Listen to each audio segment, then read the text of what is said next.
अस्सलाम वालेकुम, कैसे हैं आप सब। उम्मीद है बिल्कुल ठीक होंगे। तो ये है मेरा अदर व्लॉग वीडियो। तो ये सुबह सुबह फजर की नमाज के बाद मैं प्रिपरेशन कर रही हूँ अब्दुल ज़ुबान को स्कूल भेजने की। तो उसके लंच वगैरह में मैं बिस्किट या केक वगैरह ही देती हूँ। वो ज़्यादा लंच प्रेफर नहीं करता। उसे मैं अगर कभी लंच बना के भी दूँ तो वो रिटर्न ले आता है, तो मैं उसको बना के देती ही नहीं हूँ। और वो ख़ुद मना करता है कि मम्मा मुझे लंच वगैरह ना दिया करो। बिल्कुल खाने में जो है ना बहुत ही लेज़ी है। सुबह सुबह होता है ना कि मैं उसको खिला दूँ तो वो जल्दी खा पाता है, वरना तो वो जो थोड़ा सा आधा पराठा होता है ना, वो खाने में भी कम से कम पौना घंटा लगाता है आराम से। तो यहाँ देखिए कितने स्लो उसको मैंने कभी कभी जो है ना, टाइम अगर ज़्यादा होता है तो मैं कहती हूँ कि तुम खुद पहनो, वरना फिर मुझे ही जल्दी जल्दी जो है ना पहनाना होता है इसको हर चीज़। लेज़ीनेस जो है ना सुबह सुबह आ जाती है बच्चों के अंदर।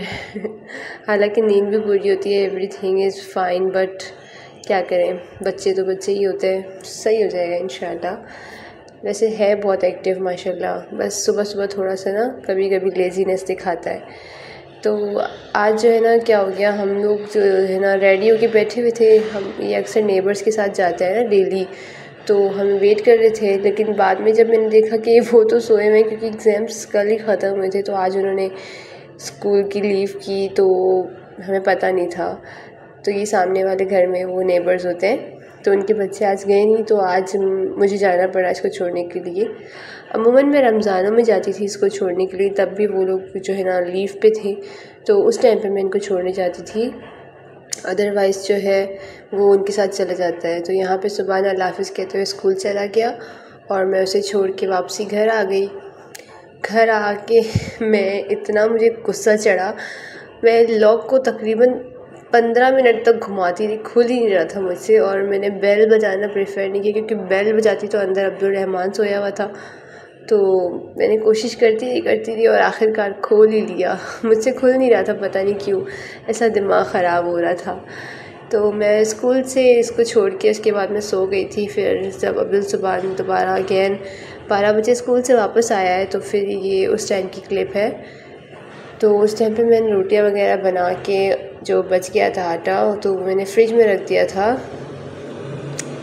मैं अक्सर कभी सुबह भी आटा गूंद लेती हूँ और कभी शाम में गूंद लेती हूँ। शाम में नहीं, मतलब आफ्टरनून में, जब अब्दुल ज़ुबान स्कूल से वापस आता है तो उसको फिर पराठा खाना होता है, तो उस टाइम पे भी मैं गूंद लेती हूँ।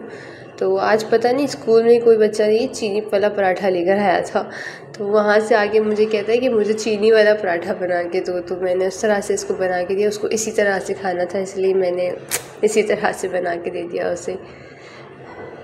फिर अब्दुल रहमान ने जो है ना सेरेलैक वगैरह खा लिया और हमने भी पराठे वगैरह खा लिए। फिर यहाँ पे देखें माशाल्लाह से, देखिए बाय बाय करके जा रहा है नेबर्स के यहाँ। इन्हीं नेबर्स के साथ अब्दुल ज़ुबान स्कूल भी जाता है। तो ये तो घर पे टिकता ही नहीं है। ये अब्दुल रहमान जो है ना, बस इसका क्या होता है, गेट के सामने बैठा होता है जैसे कोई बेसहारा बेयारो मददगार। तो यहाँ बैठ के इनका आवाज़ें लगाता रहता है। उनको भी फिर जो है ना ऐसे देख के उनसे भी नहीं होता, रुकते नहीं है वो भी, बस आके देखते हैं और बोलते हैं कि बाजी की दे दो, मुझे अब्दुल रहमान को दे दें। तो फिर बस ज़िद करके ले जाते हैं। और ये भी फिर बस उनको देखता है ना, फिर कहता है कि बस मैं चला जाऊँ, अब मैं ना रुकूँ। तो वो चला गया, तो थोड़ी देर की शांति हो गई घर में। थोड़ा घर जो है ना वो सांस ले रहा था। बच्चों से रौनक होती है घर में, लेकिन वो बहुत ज़्यादा तंग करता है अब्दुल रहमान, इतना ज़्यादा कि पूछो मत। तो फिर जैसे ही वो चला गया, मैंने सोचा कि थोड़े बहुत बर्तन पड़े हुए सुबह के और थोड़े से रात के पड़े हुए, तो जल्दी से इनको जो है ना फाइल कर लेती हूँ। 3 दिन से हेल्पर भी नहीं आ रही थी, तो काम जो है ना मेरे सर पे चढ़ा हुआ था। पहले तो मैं सारे काम खुद कर लेती थी, लेकिन एक आदत हो जाती है ना, जब इंसान के घर में जो है ना कोई और हेल्प करने वाला आ जाता है तो आदत बन जाती है। अभी हालांकि हेल्पर भी आती हैं, वो भी काम करती हैं, फिर भी काम इतने ज़्यादा होते हैं कि ख़त्म ही नहीं होते। पता नहीं ऐसे कौन से काम होते हैं। जस्ट देखिए, मैं सुबह जब उठती हूँ, अब्दुल ज़ुबान को स्कूल के लिए छोड़ती हूँ, उसके बाद मैं सो जाती हूँ, क्योंकि मैं बहुत थकी हुई होती हूँ। रात को भी 3:30-4 बज जाते हैं सोते सोते, क्योंकि अब्दुल रहमान सोने नहीं देता, इतना तंग करता है वो बहुत ज़्यादा। तो फिर जो है ना मेरी हिम्मत नहीं होती कि मैं सुबह जागती रहूँ, तो फिर जो है ना सो जाती हूँ मैं इस वजह से। लेकिन यकीन जाने पता नहीं काम में इतनी बरकत कैसे हो जाती है। काम करते रहो सारा दिन जो है ना, थोड़ी देर कमर सीधी करने का टाइम नहीं मिलता। तो यहाँ पे भी देखें कुछ ना कुछ काम निकालता ही रहता है। शूज़ निकाल के उनके साथ खेलने लग गया, फिर वही बैठ के वही नेबर्स को आवाज़ देने लग गया, फिर से क्या आओ मुझे ले जाओ। बोलना नहीं आता, चीखें मारता है, बै पता नहीं क्या क्या कहता रहता है। तो मैंने सोचा कि थोड़ी बहुत टेबल की क्लीनिंग वगैरह कर लूँ, डस्टिंग वगैरह कर लूँ। तो खाना तो मुझे आफ्टरनून में नहीं पकाना था, आज खाना था तो बस ट्यूशन के बच्चों को पढ़ा रही थी मैं। तो ये एंड टाइम था, छुट्टी हो गई थी तकरीबन बच्चों की। ये लास्ट छोटे बच्चे रह गए थे थोड़े बहुत। तो छोटे बच्चों को पढ़ाने में बहुत टाइम कंज्यूमिंग जो है ना वर्क है। तो इसके भाई बहन भी 2 रह गए थे तो ये पढ़ रहा था, बस इसका भी होने वाला था, फिर उन्होंने भी जाना था। तो बच्चों को पढ़ाते पढ़ाते मेरी एनर्जी हो गई डाउन तो मैंने सोचा थोड़ा सा पीरियड वगैरह खा लूँ। फिर मैं मार्केट आज भी गई थी। आज मुझे मार्केट जाना था, एक चीज़ लेनी थी। तो वो मैं आपको इंशाल्लाह आगे वीडियोस में, अगर वो आ गई चीज़ तो मैं आपको ज़रूर दिखाऊंगी। बहुत ही प्यारी चीज़ लेने गई थी। तो असल में जिस तरह की चाहिए थी, जिस रेट में चाहिए थी, वैसे मिली नहीं। आजकल चीज़ें इतनी महंगी हुई पड़ी हैं मार्केट में, किसी चीज़ को भी हाथ लगाने से, पूछने से भी डर लगता है, क्योंकि दुकान वाले भी ना आगे से बेइज्जती कर लेते हैं, बाजी कहाँ से आए हो किस दुनिया में रह रहे हो। तो वही होते हैं कुछ लोग जिनको बार्गेनिंग करने में होता है एक्सपर्ट। हम नहीं हैं ऐसे, हम तो हैं ही वेले तो मैं जो है ना, ये शाम में जब बच्चे चले गए थे ना, तो फिर तो मैं मार्केट चली गई थी। मार्केट से आने के बाद जो है ना, अब्दुल रहमान ने जो हल्ला मचाया था, तो जल्दी उसे खिला पिला के वो सो गया था, क्योंकि वो सारा दिन सोया नहीं था। दिन में एक टाइम उसका नैप टाइम ज़रूर होता है, तो फिर वो नैप टाइम इस टाइम हुआ, और फिर रात को जीना हराम कर देता है मेरा। जब देर से सोता है ना, फिर जीना हराम कर देता है। तो यहाँ मैं आपको धनिया को जो है ना स्टोर करने का तरीका सिखाऊंगी। धनिया को अच्छे से आपने क्लीन करके ना, वॉश बिल्कुल भी नहीं करना। अगर आप वॉश करते हैं ना तो वो चीज़ ख़राब हो जाती है। तो फिर क्लीन करके बस उसके जो येलो लीव्स होते हैं और कचरे वगैरह होते हैं वो निकाल के, अगर आप इसी पेपर में लपेट के, टिश्यू में लपेट के एयर टाइट कंटेनर में रखेंगे ना, तो यकीन जाने 2 वीक्स तो आपका आराम से चल जाएगा। यकीन नहीं होता तो आप ट्राई करके ज़रूर देखिएगा पहले मैं ऐसी शॉपर में रखती थी ना, तो जल्दी ख़राब हो जाते थे। तो जब से मैं ऐसे रखने लगी ना, काफ़ी चल जाता है। तो ये सोए हैं, तो ये भी इसी तरह से रख लेंगे, तो इसका भी काफ़ी दिन चल जाएगा। तो ये मैं लाई थी फ़िश का कीमा बनाने के लिए। इंशाल्लाह बनाऊंगी आगे, तो आपके साथ ज़रूर शेयर करूँगी। और फिर बस ये आज के खाने की तैयारी कर रही थी। फिर मैं अनियंस वगैरह जल्दी कट कर रही थी, ताकि आज के लिए कुकिंग कर लूँ। क्योंकि आफ्टरनून में तो कल का सालन था, तो वो हमने खा लिया था, तो रात के लिए कुछ भी नहीं था। मार्केट से आते हुए बर्गर ले आए थे, वो खा लिया था। लेकिन बर्गर से कहाँ जो है ना फुल होता है, तो फिर उसके बाद खाना भी ज़रूरी होता है। रात को तकरीबन 11:30-12 बजे दोबारा भूख लगनी थी, क्योंकि ज़ाहिर मदर, छोटे बच्चों की मदर है, तो भूख तो लगती है। इसके अलावा हाफ़ बर्गर से क्या होता है, तो हाफ़ बर्गर ही मैंने खाया था। तो फिर मैंने सालन वगैरह बना लिया था। तो आज मैं कुछ अलग ही चीज़ बना रही हूँ। काफ़ी लोगों को पता नहीं होगा ये क्या है।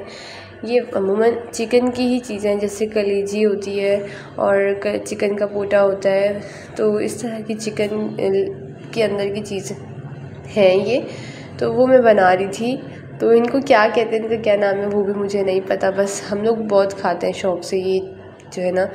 तो इसके लिए बस मैंने अनियन और टोमेटोज़ को पहले अच्छे से सौटे कर लिया। देन इसमें मैंने ग्रीन चिली पेस्ट ऐड कर लिया, जो कि फ्रीज़ था, तो वो खुद मेल्ट हो गया। उसके बाद जिंजर गार्लिक पेस्ट, धनिया ज़ीरा पाउडर, हल्दी पाउडर एंड नमक, बस ये चीज़ें शामिल कर ली। मैं ज़्यादातर मसालों में यही धनिया ज़ीरा पाउडर यूज़ करती हूँ, तो ये बहुत अच्छा होता है। हर खाने में टेस्ट आ ही जाता है इससे। और हमारे खानों में ना हल्दी थोड़ी ज़्यादा होती है, येलोइश कलर की होती है।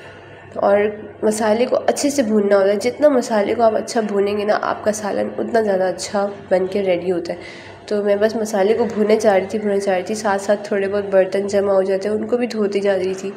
तो यहाँ पे मैंने एक बड़े साइज़ का आलू लेके कट कर लिया था, क्योंकि आलू तो हर सालन में मुझे डालना पड़ता है, क्योंकि अब्दुल रहमान भी खाता है थोड़ा बहुत। अभी थोड़ा बहुत ही, जैसे हम खाना खा रहे होते हैं तो वो आता है, कहता है मुझे भी कुछ खिलाओ, तो वहाँ पे बाकी चीज़ें तो उसके खाने लायक होती नहीं है। गोश्त वगैरह वो खा नहीं सकता बिल्कुल भी, उसके हलक में फंस जाती है। तो आलू थोड़ा सा खा लेता है, तो हम भी खाते हैं शौक़ से। तो बस ये मेरा सालन रेडी हो चुका था और सालन इतना ज़्यादा यम्मी बना था, बहुत ज़्यादा। ये हमारी फेवरेट डिश है, फेवरेट डिश। तो इसका नाम जिनको पता है वो बता देना। मुझे इसका नाम नहीं पता। हमारी लैंग्वेज में इसका नाम मुझे पता है, लेकिन उर्दू में क्या कहेंगे वो मुझे नहीं पता। तो उसके अलावा इसमें जितना ग्रेवी ऐड करना था मैंने ऐड कर दिया है। वैसे इसको और भी मज़ीद कुक करना था, तो ये ग्रेवी जो है ना हाफ़ हो चुका था कुक होने के बाद। तो साथ साथ में पानी की बोतलें वगैरह भी भर रही थी। किचन में कुकिंग करते वक्त और भी हज़ारों काम होते हैं, वो भी साथ साथ समेट लेती हूँ। और पानी की बोतलें भरना भी एक बहुत बड़ा काम है, तो ये भी साथ साथ कर लिया। तो सारा काम करते करते इतनी प्यास लग गई थी, तो मैं जो है ना किचन में रूह अफ़ज़ा, मेरे किचन में तो एनी टाइम होता है, या टैंग, तो साथ साथ रूह अफ़ज़ा बना के पी लिया मैंने। एनर्जी मिल जाती है इससे। तो गर्मियों में तो मुझे डेली रूह अफ़ज़ा पीना होता है। अभी मौसम थोड़ा ठंडा हो गया है तो बहुत ही कम यूज़ होता है। तो साथ में चावल भी मैंने पका लिए थे, बस इनको दम पे रख दिया था, पानी सूख गया था चावलों का। और सालन मेरा रेडी हो चुका था माशाल्लाह से। देखिए कितना अच्छा लुक आया है और इतनी खुशबू आ रही थी ना, क्या बता नहीं सकती। बहुत अच्छा सालन बन के रेडी हुआ है। फिर बस इसको ग्रीन कोरिएंडर लीफ से गार्निश कर लेंगे। कोरिएंडर लीव्स तो हमारे खानों की जान है। ये ना डालो ना, ऐसा लगता है खाने का एक टेस्ट तो रह गया, मेन फ्लेवर तो रह ही गया है। तो ये तो बहुत ही मेन है हमारे लिए।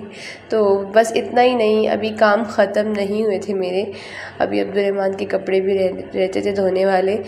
उसके कपड़े डेली बेसिस पे धोने होते हैं, दिन में 2 दफ़ा तो मुझे उसके कपड़े लाजमी धोने होते हैं। और यकीन जाने हाथ का इतना बुरा हशर हुआ है ना उसके कपड़े धो के, बर्तन वगैरह। पता नहीं मेरी स्किन को एलर्जी हुई हुई है, मुझे जो है केमिकल बिल्कुल सूट नहीं करता। और ग्लव्स पहन के काम करने की आदत ही नहीं है। बहुत कोशिश करती हूँ कि ग्लव्स पहन के काम कर लूँ, लेकिन होता ही नहीं है। पता नहीं इतनी बुरी आदत क्यों है हमारी। हो जाएगी इंशाल्लाह, ग्लव्स पहन के काम करने की आदत बनानी होगी मुझे, क्योंकि मेरे हाथ बहुत ज़्यादा ख़राब हुए हैं। केमिकल मुझे बिल्कुल सूट नहीं करता। तो ये देखें अब्दुर्रहमान के कपड़े मैंने सुखा दिए हैं। फिर रात में खाना वगैरह खा के फ्री हो गए थे, तो ये अब्दुल सुभान ने पापा को रिकॉर्डिंग करके बोला अपने पापा को कि हमारे लिए आइसक्रीम ले आएँ। और स्पेशली ये भी बोला कि मम्मा के लिए बड़ी आइसक्रीम लाना, मेरे लिए छोटी, क्योंकि मम्मा के साथ अब्दुर्रहमान भी खाएगा। मैं अपने वाले में से ज़रा भी शेयर नहीं करूँगा। बच्चे भी ना बच्चे होते हैं। तो यहाँ पे देखिए अब्दुर्रहमान ने मेरी पूरी आइसक्रीम पे कब्ज़ा डाला हुआ है। वहाँ से थोड़ा सा इसने जो है ना वहाँ से फाड़ के और उसको लिक कर रहा है। फिर देखिए इतना क्यूट लग रहा है माशाल्लाह। बहुत मस्ती करते हैं बच्चे, प्यारे भी बहुत लगते हैं, लेकिन जो तंग करते हैं फिर काम बढ़ाते हैं ना, फिर तो वो करने में भी मौत आती है। यहाँ पे अब्दुल सुभान मुझे बार बार कह रहा था मम्मा आपकी आइसक्रीम बड़ी है मेरी छोटी है। तो मैंने कहा कि आपको चेंज करनी है तो कर लो। चेंज भी नहीं कर रहा था, कहते नहीं मम्मा आपने तो अब्दुर्रहमान को भी खिलाना है, मैं तो अपनी वाली नहीं दूँगा। तो जैसे मैं उससे मांग रही थी। बच्चे भी ना। तो बस आइसक्रीम वगैरह फ़िनिश करके फिर सोना ही था। तो यहाँ तक था आज का व्लॉग। तो आपको ये व्लॉग कैसा लगा आप मुझे कमेंट करके ज़रूर बताइएगा। और अगर व्लॉग अच्छा लगा हो तो मेरे चैनल को सब्सक्राइब और वीडियो को लाइक ज़रूर कर दीजिएगा। दुआ में याद रखिएगा। अल्लाह हाफ़िज़।